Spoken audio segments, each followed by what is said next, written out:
Black magic বা কুফুরি কালাম বা জাদু এর মাধ্যমে কি মানুষের ক্ষতি করা সম্ভব? জি, সম্ভব। কিছু বদজিনের সহায়তা নিয়ে এবং কিছু আজে বাজে কুফুরি কালাম করে মানুষ আরেকজন মানুষের ক্ষতি করতে পারে। দেখেন, রাসূল আকরাম সাল্লাল্লাহু আলাইহি ওয়াসাল্লামের অসুস্থতা ছিল কোন সময়? যে সময় আল্লাহ রাসূলকে এরকম জাদু করা হয়েছিল। রাসূল আকরাম সাল্লাল্লাহু আলাইহি ওয়াসাল্লামের ক্ষতি করার জন্য আল্লাহ রাসূল সাল্লাল্লাহু আলাইহি ওয়াসাল্লামের বাড়ির একজন গোলামের মাধ্যমে কিছু উপাদান নিয়ে গিয়েছিলেন। নিয়ে যাওয়ার পরে আল্লাহ রাসূল সাল্লাল্লাহু আলাইহি ওয়াসাল্লামকে জাদু করেছিলেন, যার পরিপ্রেক্ষিতে কিন্তু আল্লাহ সুবহানাহু ওয়া তাআলা সূরা ফালাক এবং নাস নাজিল করেন। রাসূল আকরাম সাল্লাল্লাহু আলাইহি ওয়াসাল্লামকেও জাদু করা হয়েছে। নবীজি সাল্লাল্লাহু আলাইহি ওয়াসাল্লামকে আল্লাহ সুবহানাহু ওয়া তাআলা সূরা ফালাক এবং নাস নাজিল করে সেই অসুস্থতা থেকে এবং জাদুর প্রভাব থেকে হেফাজত করেছিলেন। সুবহানাল্লাহ। সুতরাং অনেক মানুষ কিন্তু এগুলো বিশ্বাস করতে চায় না, কয় দূর এগুলো বিশ্বাস করা যাবে না, কুফুরি কালাম, ব্ল্যাক ম্যাজিক, জাদুটোনা বলতে কিছু নেই, জিন বলতে কিছু নেই। এরকম যদি আপনারা বলেন তাহলে সরাসরি কোরআন এবং হাদিসের বিপক্ষে অবস্থান নেওয়া হবে। যেখানে সূরা ফালাক এবং নাসের আপনারা তাফসিরটা পড়ে দেখেন, এখানে কিন্তু তাফসিরের মধ্যে কথাগুলো আছে। রাসূল আকরাম সাল্লাল্লাহু আলাইহি ওয়াসাল্লাম এর ব্যাপারে যে 11টি গিট সে দিয়েছিল, আমি সেদিকে যাচ্ছি না, কারণ আমার টপিক হচ্ছে যে মানুষকে কুফুরি কালাম বা ব্ল্যাক ম্যাজিক করলে কোন কোন সিমটম বা আলামতে বুঝতে পারবো যে লোকটি জাদুগ্রস্ত বা ব্ল্যাক ম্যাজিকে আক্রান্ত অথবা এর প্রভাবে সে প্রভাবান্বিত। তো আল্লাহ রাসূল সাল্লাল্লাহু আলাইহি ওয়াসাল্লামকে আল্লাহ তাআলা 11টি আয়াত নাজিল করলেন ফালাক এবং নাসে, এবং সেখান থেকে আল্লাহ তাআলা সুস্থ করলেন। একজন মানুষকে যদি কেউ কুফুরি কালাম করে, তার মধ্যে পরীক্ষিত কিছু সিমটম দেখা যায়। যেমন স্বামী স্ত্রীর মধ্যে নিত্য কলহ হয়েই চলেছে, অথচ এর আগেও তাদের সম্পর্কটা ভালো ছিল। এমনকি কখনো তা মারামারির পর্যায়ে পৌঁছচ্ছে, অথচ কেউ কাউকে ছেড়ে যাচ্ছে না। তাহলে বুঝতে হবে কেউ হয়তো বা ব্ল্যাক ম্যাজিক করেছে, অথবা কালা জাদু করেছে, অথবা কুফুরি কালাম করেছে পারিবারিক অশান্তি সৃষ্টি করার জন্য। এরকম হতে পারে।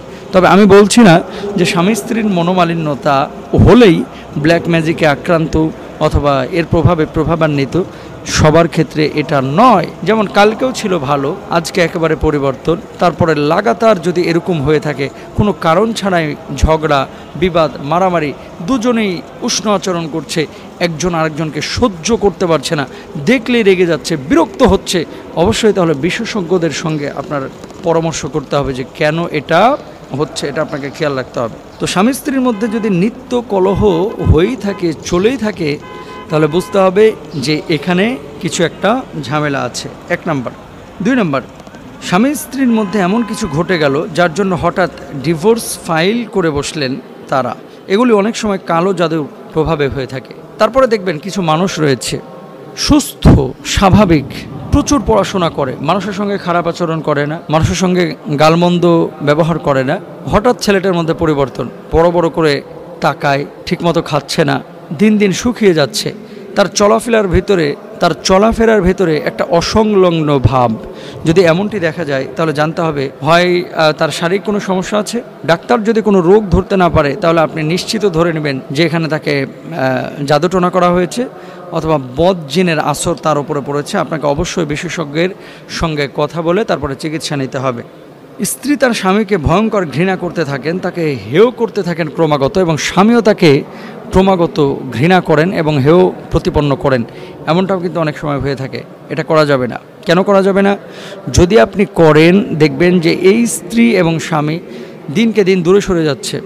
আপনারা চিকিৎসা নেওয়ার চেষ্টা করবেন। কিছু জিনিস আছে মনে রাখবেন, ব্ল্যাক ম্যাজিক বা কুফুরি কালামে যেমনইভাবে শারীরিক ক্ষতি হয়, তদ্রূপভাবে সাইকোলজিক্যালি মানুষের মানসিক অবস্থার মারাত্মক ক্ষতি সাধন করে, ক্ষতি ঘটায়। এটা আপনাকে মাথায় রাখতে হবে।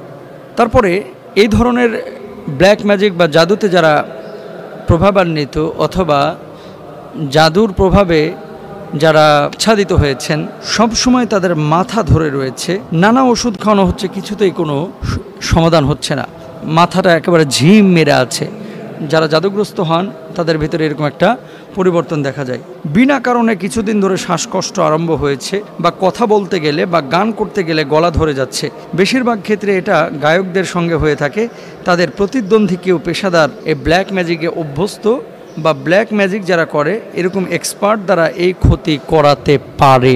বক্তাদের কিন্তু এমনটা হয়ে থাকে এবং আমার জীবনেও কিন্তু এমনটা ঘটেছে। গায়কদের এমনটা হতে পারে, যারা ফেমাস, যারা পরিচিত মুখ, তাদের সাথেও এরকম হতে পারে। হিংসা করে কেউ এরকম করতে পারে। অনেক সময় দেখেন না, 10 বছরে সে কখনো সেকেন্ড হয় নাই, অথচ ইন্টারমিডিয়েটে গিয়ে সেই ছেলেটা একেবারে শেষেও সিরিয়াল পাচ্ছে না, মানে তাকে ব্ল্যাক ম্যাজিক করা হয়েছে, এমনটা হতে পারে। সেক্ষেত্রে আপনি অবশ্যই বিশেষজ্ঞ এবং এক্সপার্টদের সঙ্গে পরামর্শ করবেন এবং সেখান থেকে চিকিৎসা নেবেন ইনশাআল্লাহ তাআলা। হঠাৎ করে কানে কম শোনা বা কালা জাদুর জন্য হঠাৎ করে কানে কম শোনা, এটা ব্ল্যাক ম্যাজিকের কারণে হয়ে থাকে। হঠাৎ দাঁতে ব্যথা হওয়া, রক্ত পড়া, দাঁতে ক্ষয় কালো জাদু দ্বারা আক্রান্ত হলে অনেক সময় হয়ে থাকে।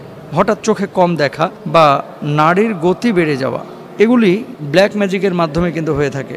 নির্দিষ্ট সময়ের অনেক আগে বা পরে ঋতুমতি হওয়া, এটাও কিন্তু পেশাদার ব্ল্যাক ম্যাজিকের ওঝার দ্বারা হয়ে থাকে। শুধু তাই নয়, অনেক মহিলার নির্দিষ্ট বয়সের 7 অথবা 8 বছর আগেই ঋতু বন্ধ হয়ে যায়, এটাও কিন্তু ব্ল্যাক ম্যাজিকের মাধ্যমে হয়ে থাকে অনেক সময়। তারপরে গৃহপালিত পশু মারা যায় বান মারার জন্য, অনেকে বান মারে। ঠিক একই কারণে গরুর দুধ হয় না, গোয়ালে গরু ঢুকলে লাফাতে থাকে বা বেরিয়ে আসতে চায়, হামেশাই এগুলো ঘটতে থাকলে বুঝবেন ব্ল্যাক ম্যাজিকের এখানে কোনো ঘটনা ঘটেছে। অনেকে ঘুমের মধ্যে কোনো স্বপ্ন দেখতে পান না। ঘুমের মধ্যে স্বপ্ন দেখা মানুষের অবচেতন মনের স্বাভাবিক প্রতিক্রিয়া, কিন্তু ব্ল্যাক ম্যাজিকের কারণে এই দেখাটা বন্ধ হয়ে যায়।